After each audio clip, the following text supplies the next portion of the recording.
Kalian sedang menjelajahi Google, mencari suatu informasi dengan sebuah keyword. Dalam hitungan detik, muncul ribuan hasil. Kalian mulai berpikir, gimana cara sebuah sistem itu menyimpan dan mencari data secepat itu? Rahasianya ada di satu konsep dalam dunia sistem informasi yang disebut inverted index. Di sini kita tidak akan hanya membahas inverted index, tetapi juga multilist, sebuah sistem yang memungkinkan kita untuk mengakses sebuah informasi dari berbagai arah. Mari kita bahas lebih lanjut.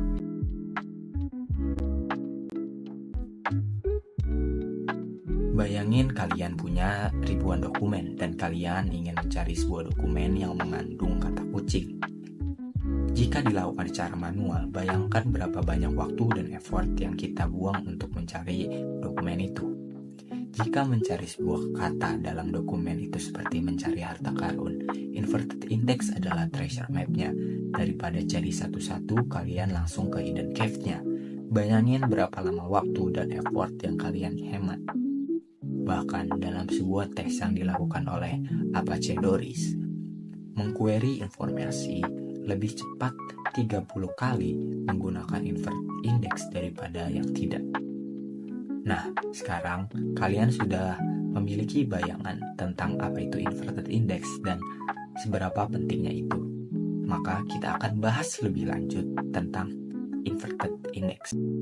Seperti namanya, inverted index adalah kebalikan dari forward index. Forward index memetakan ID ke kata kunci, sedangkan inverted index melakukan hal sebaliknya, memetakan kata kunci ke ID. Bayangin kamu punya sebuah buku, kamu memecah semua teksnya menjadi kata-kata individual. Proses ini disebut tokenization. Jika kamu mencatat kata-kata apa saja yang muncul di setiap halaman, itu adalah forward index. Sebaliknya, jika kamu mencatat halaman mana aja yang memuat setiap kata, kamu membuat inverted index. Setelah membahas tentang apa itu inverted index, kita akan mulai membahas tentang cara kerja inverted index secara sederhana. Yang pertama itu adalah proses tokenization yang sebelumnya kita sudah bahas. Lalu ada normalization, yaitu menyamakan bentuk atau format agar konsisten. Jadi, misalnya kata kucing yang huruf pertamanya adalah kapital menjadi kucing kecil semua. Ini disebut dengan scaffolding. Lalu ada stop word removal. Ini biasanya opsional. Jadi itu dia kata-kata umum yang tidak penting itu bisa dihapus seperti kata di, dan, atau yang. Lalu ada setelah kita melakukan normalization, kita akan melakukan indexing. Indexing ini setelah tertokenisasi dan ternormalisasi, sistem membuat struktur data berupa inverted index, yaitu daftar kata lalu dicatat dokumen mana saja yang mengandung kata tersebut. Lalu setelah indexing kita akan ke query meshing. Itu adalah proses saat pengguna melakukan pencarian. Sistem akan mencocokkan kata kunci dari pengguna dengan daftar kata di dalam inverted index itu. Setelah kita bahas sedikit tentang cara kerja sederhananya, kita akan mulai bahas implementasi code-nya. Di sini saya ada code yang saya dapat dari geeks4geeks.org. Kalian bisa lihat langsung, saya taruh juga linknya nanti di deskripsi. Itu ada penjelasannya lebih lengkap. Jadi itu dua baris pertama itu mendefinisikan dua dokumen contoh. Ini jadi contoh yang akan kita pakai. Dokumen pertama rubah coklat yang gesit melompat, anjing pemalas, terus anjing malas tidur di bawah sinar matahari. Oke.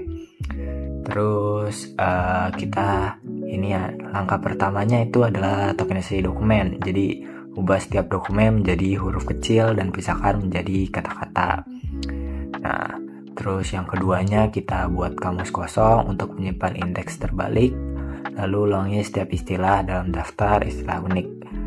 Untuk setiap istilah, buat daftar dokumen kosong, lalu periksa apakah istilah tersebut muncul di setiap dokumen masukan. Jika istilah tersebut muncul dalam dokumen, tambahkan dokumen tersebut ke daftar untuk istilah tersebut. Terakhir, tambahkan entry ke kamus indeks untuk istilah saat ini dengan daftar dokumen yang berisi istilah tersebut sebagai nilainya. Terus ulangi entry-nya dalam kamus indeks terbaik dan cetak setiap istilah berserta daftar dokumen yang memuatnya. Gitu. Nah, nanti untuk outputnya seperti ini. Nah ini outputnya. Oke. Itu dia tadi pembahasan tentang inverted index. Sekarang kita akan mulai lanjut pembahasan kedua, yaitu multi-listing. Oke, kita akan lanjut bahas mengenai multilist. Multilist sendiri adalah sebuah metode dalam organisasi file di mana sebuah entitas memiliki hubungan antara satu atau lebih kategori ataupun atribut secara bersamaan. Nah, teknik ini biasanya digunakan ketika memiliki relasi many to many antara data. Oke, bayangin gini. Kamu lagi ada di perpustakaan, lagi nyari buku untuk tugas kuliah kamu. Kamu ambil satu buku dan setelah dilihat, buku itu ditulis oleh dua penulis. Dan juga bukunya masuk ke rak fiksi dan juga biografi sekaligus. Nah, itu dia. Satu data bisa punya banyak keterkaitan. Satu mahasiswa bisa ikut banyak mata kuliah. Dan satu mata kuliah juga bisa diikuti banyak mahasiswa. Nah, sistem multilist ini teknik yang dirancang khusus untuk mengatur data seperti ini. Biasa teknik ini bekerja seperti jaring laba-laba. Setiap simpul bisa terhubung ke banyak jalur sekaligus. Sama kayak buku tadi yang bisa muncul di lebih dari satu rak atau punya lebih dari satu penulis, multilist memungkinkan kita menghubungkan banyak relasi secara efisien dan rapi.